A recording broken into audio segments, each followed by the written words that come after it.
नव्याने जो वाद उफाळलाय त्याच्या संदर्भातली, कारण बिहारचे मंत्री अशोक चौधरी यांनी राज ठाकरेंवरती घणाघाती टीका केली आहे। राज ठाकरे महाराष्ट्राचा राजा आहेत का अशा शब्दामध्ये अशोक चौधरी यांनी राज ठाकरेंवरती टीका केली। मुंबईमध्ये बिहार भवन बांधण्यावरून राज्यामध्ये टीकेची झोड उठली होती। याचवरून बिहारच्या मंत्र्यांनी आता थेट राज ठाकरेंवरती निशाणा साधलाय। अशोक चौधरींच्या टीकेवरती मनसेचे नेते अविनाश अभ्यंकर यांनी चांगलाच पलटवार केलाय।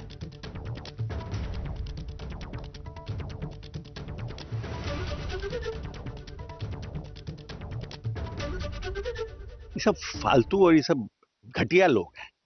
किसी का बाप का दिन नहीं बनने देगा, हैं? ऐसे बनने नहीं देंगे। देश है कि किसी का जबरदस्ती चलेगा? नहीं बनने देंगे। ये राजतंत्र है, राजा है वहां के। क्या ये राज ठाकरे महाराष्ट्र के? फालतू का बात सब जगह और भावना से बन रहा है कि जो लोग बिहार के लोग जाते हैं इलाज के लिए, उनके लिए कैंसर के इलाज के लिए या कोई इलाज के लिए, विशेष इलाज के लिए जाते हैं, उनको परेशानी ना हो। ऐसा नहीं है, बहुत से स्टेट में है, वहां भी बनेगा। स्वतःचं राज्य नीट करायचं नाही, ते कर्जबाजारी करून ठेवायचं। इतर राज्यात लोक जातात, त्यापेक्षा त्यांनी स्वतःचं राज्य जर चांगलं केलं तर मला वाटतं त्याही लोकांना आनंद होईल आणि ती लोक त्यांच्या राज्यात सुखाने नांदतील आणि महाराष्ट्रातही मराठी लोकांना काम चांगलं मिळेल। त्यामुळे फक्त तोंड दिलंय म्हणून वाटेल ते बोलायचं एवढंच करू नये। इतर राज्य काय बोलतात आपल्या राज्याच्या बाबतीत ह्याचा त्या सन्माननीय मंत्र्यांनी विचार केला पाहिजे। एकीकडे दोन्ही पवार एकत्र येणार असल्याची चर्चा सुरू असताना सतेज पाटील यांनी मोठा दावा केला। अजित पवार सत्तेपासून दूर जातील असं वाटत नाही असं सतेज पाटील यांनी म्हटलंय। एबीपी माझाच्या कॉफी विथ कौशिक या कार्यक्रमामध्ये ते बोलत होते।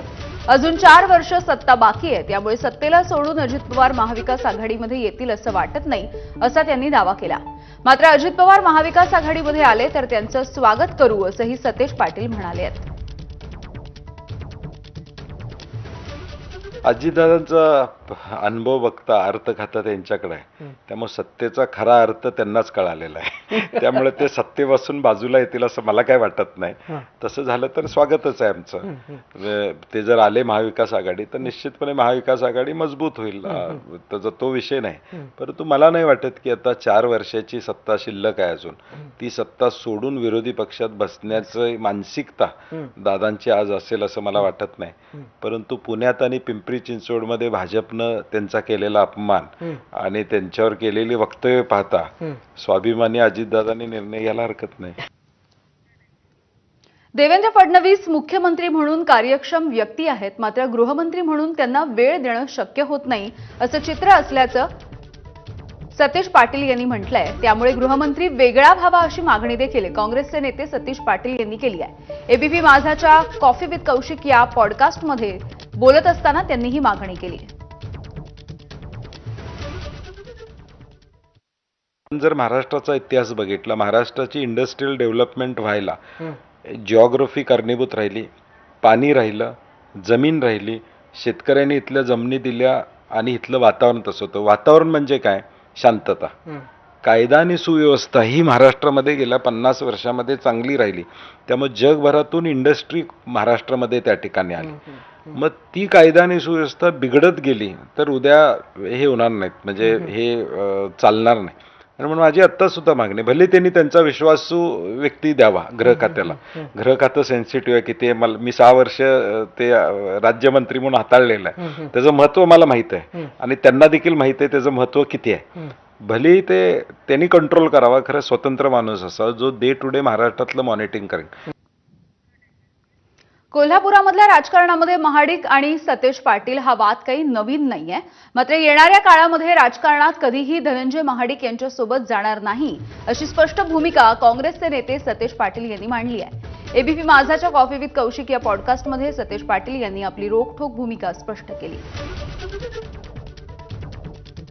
2014 साली ज्यावेळी आम्ही काँग्रेस राष्ट्रवादी म्हणून निवडणुकीला सामोरं गेलो, आदरणीय पवारसाहेब असतील, अगदी अहमद पटेल त्यावेळी होते, त्यांनी सांगितलं की हे विसरून तुम्ही एकत्र आलं पाहिजे, कारण की 14ला मोदी लाट होती आणि अशा लाटेत काँग्रेस राष्ट्रवादी एकत्र राहणं गरजेचं। आणि म्हणून जिल्ह्याचे नेते मुश्रीफ साहेबांनी मध्यस्थी केली आणि त्यांनी हा वाद मिटवला आणि मी 14ला त्यांना मदत केली.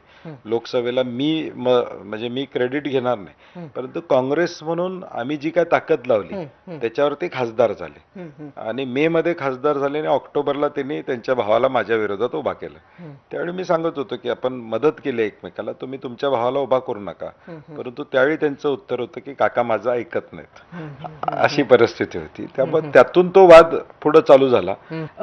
पण मग येणाऱ्या काळात तरी महाडिक आणि तुम्ही एकत्र येण्याचे काही चिन्ह नाही, दिसत विशेष नाही. म्हणजे चुकून सुद्धा एकदा 2014ला अनुभव घेतलेला आहे. आता राजकारणात कधीही त्यांची संगत नाही हा निर्णय माझा पक्का आहे. शरद पवार हे अजित पवार